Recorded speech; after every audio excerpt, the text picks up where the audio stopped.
Ipinakilala na ng House Prosecution Panel ang first batch ng private prosecutors na tutulong sa kanila sa impeachment trial ni Vice President Sara Duterte. And here's what we know so far.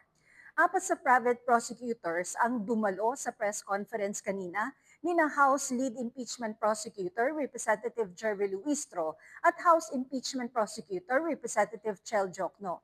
Ang apat ay sina Attorney Marforth Fua at Attorney James Brian Ali ng Pecabar Law, Attorney Lorna Kapunan ng Kapunan and Castillo Law at Attorney Amando Virgil Ligutan ng sa Legal Law. May anim na iba pang pinangalanan kanina mula sa mga nasabing law office. Ayon kay Luistro, ang House Prosecution Panel pa rin ang lead at in control ng impeachment trial at tutulong naman ang private prosecutors sa abot ng kanilang makakaya, kasama ang paghahanda ng mga dokumento at mga witness at pagsasagawa ng legal researches. Pro bono o walang matatanggap na bayad ang mga private prosecutor. Sa ngayon, hinahanda na ng House Impeachment Prosecutors at ng private prosecutors ang pre-trial brief na isusumite nila sa Senado sa Lunes.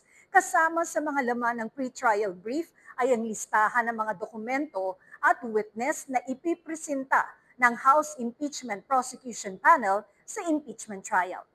Mula rito sa Kamara, ako po si Tina Panganiban Perez ng GMA News.